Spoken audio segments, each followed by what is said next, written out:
नमस्कार. श्री शिव महापुराण कोटी रुद्र संहिता अध्याय क्रमांक 25. गौतमांना गोहत्येचा दोष लागला. श्री गणेशाय नमः. सूत म्हणाले, ऋषीजन हो, एकदा गौतमांनी आपल्या शिष्यांना पाणी आणण्यासाठी पाठवले. ते कमंडलू घेऊन त्या खड्ड्यापाशी गेले. तेथे अनेक ऋषी स्त्रिया पाणी नेण्यासाठी आल्या होत्या. त्यांनी गौतमांच्या शिष्यांना हटकले.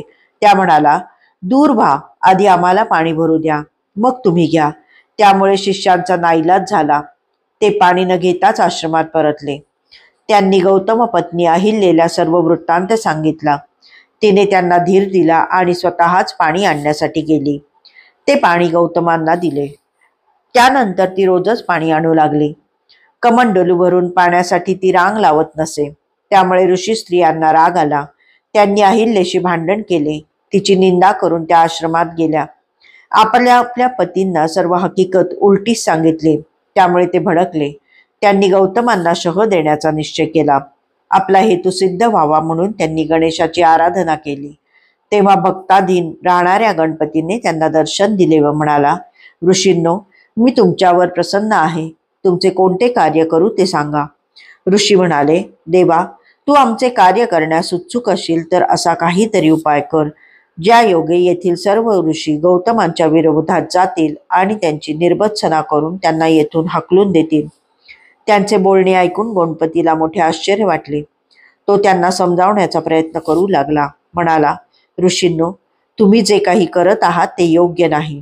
एखाद्याचा काहीही अपराध नसताना त्याच्यावर राग काढणे हानिकारक असते. गौतमांनी तुमच्यावर उपकार केलेला आहे, तरीही त्यांना दुःख द्यायला तुम्ही कसे उद्युक्त झालात? हा कृतज्ञपणा आहे. असे करणे म्हणजे स्वतःचा नाश ओढवून घेणे, असे माझे स्पष्ट मत आहे. म्हणून गौतमांना त्रास देण्याचा विचार सोडून द्या. तुम्ही माझी आराधना केली आहे, त्या शुभकर्माचे उत्तम फल प्राप्त करून घ्या. स्वतःचे अहित करून घेऊ नका. पण अज्ञानात गुरफटलेल्या ऋषींचे मन वळेना. ते म्हणाले, गजानना, गौतम ऋषींवर आमचा राग आहे. त्यांना धडा शिकवल्याशिवाय आम्हाला शांतता लाभणार नाही. म्हणून आम्ही जे सांगतो आहोत तेच कर. आम्हाला दुसरे काही नको. त्यांचा हट्ट पाहून गणपतीने दीर्घ निश्वास टाकला व म्हणाला, शेवटी ब्रह्माजींनी जे सांगितले आहे तेच खरे आहे. दुर्जन कधीही सज्जनपणे वागत नाहीत आणि सज्जन कधीही दुष्टपणा करत नाहीत. पूर्वी भीषण दुष्काळामुळे तुम्हा सर्वांची अन्नान्न दशा झाली होती. उपासमारीने महादुःख होत होते. तेव्हा महर्षी गौतमांनी पाण्याची व्यवस्था करून तुम्हाला सुखी केले हे विसरलात वाटतं. त्यांना सुख द्यायचे सोडून तुम्ही दुःख द्यायला तयार झालात. हे काही बरोबर नाही. तुम्ही स्त्रीवश होऊन माझ्या बोलण्याकडे दुर्लक्ष करू नका. कारण गौतमांच्या विरोधात तुम्ही जे कराल ते त्यांना हितकारकच होणार आहे.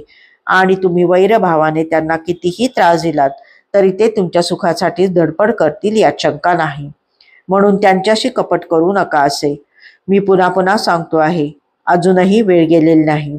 नीट विचार करा आणि तुमच्या कल्याणार्थ दुसरा वर मागून घ्या. गणपतीने ऋषींना समजावण्याचा खूप प्रयत्न केला, पण ते हट्ट सोडेनात. तेव्हा गणपती उदासीन होऊन म्हणाला, ठीक आहे, जशी तुमची इच्छा. तुमच्या मनात आहे तेच मी करीन. पुढे जे होणार असेल ते होवो. त्यानंतर तो अंतर्धान पावला. गौतम ऋषी मनात कोणताही कपटभाव न ठेवता आपल्या पत्नीसह नित्यकर्मे करत होते. त्यांच्या आश्रमाजवळच जवाचे शेत होते. एके दिवशी गणपतीने दुर्बळ गायीचे रूप घेतले. ती शेतात शिरून उभे पीक खाऊ लागली. तेवढ्यात गौतमांचे आगमन झाले. त्यांनी गायीला पाहिले. मग तेथेच पडलेल्या गवताच्या काही काड्या गोळ्या केल्या.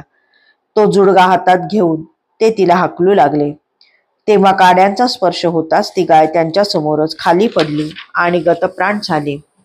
गौतमांचा द्वेष करणाऱ्या ऋषींना हेच हवे होते. ते आपल्या स्त्रियांसह तेथे गोळा झाले आणि छद्मी हास्य करत, गौतमांनी हे काय केले? त्यांच्यासारख्या तपस्व्याकडून गोहत्या घडलीच कशी? गोहत्येसारखे महापातक नाही असे म्हणत त्यांना दूषणे देऊ लागले. गौतमही विस्मित झाले होते. त्यांनी अहिल्याला बोलावून घेतले आणि व्यथित होऊन म्हणाले, भद्रे, भगवान शंकर माझ्यावर रागावले आहेत म्हणूनच माझ्याकडून हे दुष्कर्म घडले. मला गोहत्येचे पातक लागले. आता मी काय करू? कोठे जाऊ? गौतमांना शोक करताना पाहून अन्य ऋषींना चांगलेच फावले. ते त्यांना वाटेल तसे बोलले. त्यांची उघड उघड निर्भत्सना केली. त्यांच्या स्त्रियांनीही अहिल्यावर तोंडसुख घेतले. दुर्वचनांनी तिला अपार दुःख दिले. गौतमांचे दुष्टबुद्धीचे शिष्यही त्यांच्या विरोधात गेले. मग ते सर्वजण त्यांचा धिक्कार करू लागले. म्हणाले, तुझ्यासारख्याने आपले तोंड जगाला दाखवू नये. तू महापापी आहेस. गोहत्या करणाऱ्याचे दर्शन झाले तरी सचैल स्नान करावे असे सांगितले जाते. तू येथे असेपर्यंत आम्ही दिलेले बळी देव आणि पितर ग्रहण करणार नाही. आता तू समाजात राहण्याच्या योग्यतेचा राहिला नाहीस, म्हणून आपले तोंड काळे कर. परिवारासह येथून चालता हो. येथे जराही थांबू नकोस. त्यानंतर ऋषीजनांनी व त्यांच्या स्त्रियांनी अत्यंत कठोर वचने बोलून गौतम आणि अहिल्येला दगड मारण्यास सुरुवात केली. तेव्हा मुनींनो, शांत व्हा. मी येथून दुसरीकडे जातो असे म्हणून गौतम ऋषी आपल्या पत्नीसह तेथून निघून गेले. त्यांनी कोसभर अंतरावर नवीन आश्रम बांधला व तेथे राहू लागले. गोहत्येच्या पातकामुळे त्यांना यज्ञ यागादी कर्मे, धार्मिक अनुष्ठाने, देवयज्ञ, पितृयज्ञ आणि अन्य वैदिक कर्मे करण्यास मज्जाव करण्यात आला होता. अशा प्रकारे पंधरवडा लोटला. हातून काही सत्कर्म घडत नाही म्हणून गौतम ऋषी दुःखाने व्याकुळ झाले. त्यांनी ऋषींची भेट घेतली. आपल्या शुद्धीसाठी त्यांना प्रार्थना केली. म्हणाले, माझ्यावर कृपा करा. माझे पाप नाहीसे होईल असे काहीतरी उपाय सांगा. तुम्ही सांगाल ते प्रायश्चित्त घ्यायला मी तयार आहे. त्यावर सर्व ऋषींनी आपापसात विचार विनिमय केला, पण ते काहीच बोलले नाहीत. तेव्हा गौतमांनी दूर उभे राहून त्यांना नमस्कार केला आणि आपल्याला शुद्ध करून घ्यावे म्हणून काकुळतीने वारंवार प्रार्थना केली. तेव्हा ऋषी म्हणाले, गौतमा, प्रायश्चित्त म्हणून लोकांना आपले पाप सांगत तू 3 वेळा पृथ्वी प्रदक्षिणा कर. नंतर येथे येऊन महिनाभर व्रत कर. ब्रह्मगिरीला 108 प्रदक्षिणा घाल, म्हणजे तुझी शुद्धी होईल. किंवा आपल्या तपोबलाने गंगेला येथे आणून तिच्या पवित्र जलाने स्नान कर. 1 कोटी पार्थिव लिंगे तयार करून शिवजींचे पूजन कर. ब्रह्मगिरीला 108 प्रदक्षिणा घाल. त्यानंतर पुन्हा गंगा स्नान करून 100 घटातून पार्थिव शिवलिंगाला स्नान घाल. त्या योगे तुझ्या पापाची निष्कृती होऊन तू शुद्ध होशील. गौतमांनी त्यांचे म्हणणे मान्य केले. ते म्हणाले, मुनिवरांनो, तुमची आज्ञा मला मान्य आहे. मी ब्रह्मगिरीस प्रदक्षिणा घालून पार्थिव लिंगाची पूजा करतो. त्यानंतर त्यांनी स्वतःच्या शुद्धीसाठी ब्रह्मगिरीस प्रदक्षिणा घातल्या. 1 कोटी पार्थिव लिंगे तयार करून त्यांचे पूजन केले.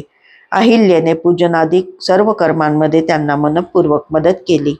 त्या समयी त्यांचे शिष्य व शिष्यांचे शिष्य त्या दोघांची सेवा करत होते. अध्याय 25 समाप्त.